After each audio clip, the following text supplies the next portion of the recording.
Sircilla sub division ప్రజలకు తెలియజేయగా రేపు 31st రోజు 31st సెలబ్రేషన్లో భాగంగా కొంతమంది అవాంఛనీయమైనటువంటి మందు పార్టీలు ఏర్పాటు చేసుకోవడం, ఆ పార్టీల ద్వారా ఫ్రెండ్స్ని కలవడం, తర్వాత బయట జనం పోయే వాళ్ళను వచ్చే వాళ్ళను హ్యాపీ న్యూ ఇయర్ పేరు మీద గేల్ చేయడము, అంటే ఒక శుభాకాంక్షలు చెప్తున్న పేరు మీద కొంతమందిని టీచ్ చేయడం జరుగుతుంది. తర్వాత తాగి డ్రైవ్ చేయడము, కొంచెం సంతోషాన్ని వ్యక్తం చేయడం కోసము బండి మీద అటు ఇటు తిరగడం జరుగుతుంది. కాబట్టి మనకు మీకు రిక్వెస్ట్ చేయడం ఏంటంటే, ఇట్లాంటి 31st వస్తూనే ఉంటాయి, పోతూనే ఉంటాయి. మీరు ఇప్పుడు ఎన్ని సంవత్సరాలు అయిందో నాకు తెలియదు, కానీ ఎన్నో సంవత్సరాల నుంచి మీకు 31st వచ్చినాయి.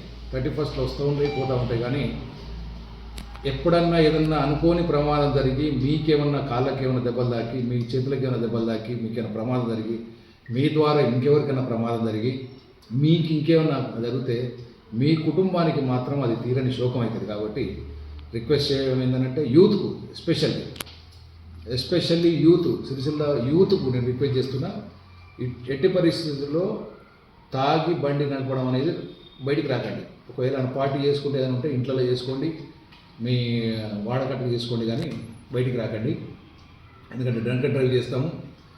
నేను కేసుల కన్నా ఇంపార్టెంట్ మీ ప్రాణం మాకు అవసరం, మీ ప్రాణం మాకు అవసరం. ఎందుకంటే మీరు మంచిగా ఉంటేనే ఈ దేశం బాగుంటుంది. కాబట్టి యూత్కు మళ్ళొకసారి రిక్వెస్ట్ చేస్తున్నా, ఎవరు కూడా తాగి బయటికి రావద్దు.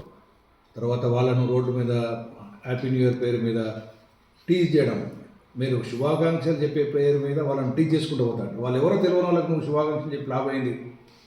నీకు తెలిసిన వాళ్ళకి చెప్పు, మీ తండ్రికి చెప్పు, మీ ఇంకొకరికి చెప్పు, నీ ఫ్రెండ్స్కి చెప్పు. కానీ బయట తెలియని వ్యక్తులకు శుభాకాంక్షల పేరు మీద చేయడం అది కూడా కరెక్ట్ కాదు. మా తల్లిదండ్రులకు రిక్వెస్ట్ ఏంటంటే, మీ పిల్లలను ఏదన్నా పార్టీకి అటెండ్ అయితే మాత్రం బండికి మాత్రం ఇవ్వద్దండి. ఇస్తే కనుక తల్లిదండ్రుల మీద కేసు రిజిస్టర్ చేస్తాం. ఎందుకంటే నెంబర్ ప్లేట్ లైసెన్స్ లేకుండా పోతే వాళ్ళ తల్లిదండ్రుల బాధ్యత కూడా ఉంటుంది. కాబట్టి ఎవరు తాగి డ్రైవ్ చేసినా కూడా వాళ్ళ తల్లిదండ్రుల బాధ్యత వహించాల్సి వస్తుంది. కాబట్టి ఎవరు కూడా అందరూ కూడా హ్యాపీగా ఈ సంవత్సరాన్ని గడుపుకుందాం. ఈ సంవత్సరం ఇవాళ తర్వాత మళ్ళీ నెక్స్ట్ సంవత్సరం కూడా చూడాలి. మీరు మళ్ళీ మీ స్టడీస్లో కానీ మీ ఉద్యోగాలలో కానీ వృద్ధి చెందాలని కోరుకుంటూ థ్యాంక్ యూ. నూతన సంవత్సర వేడుకలకు కొంతమంది మైకులు డీజేలు పెట్టి పార్టీలు చేసుకోవడం కోసం ప్రయత్నం చేస్తున్నట్టు తెలిసింది. అట్లాంటిది ఏమన్నా డీజేలకు మాత్రం అనుమతి లేదు. ఎవరు అంటే మామూలు టైంలోనే డీజేలకు అనుమతి లేదు. ఈ పార్టీల పేరు మీద కూడా అస్సలే అనుమతి లేదు.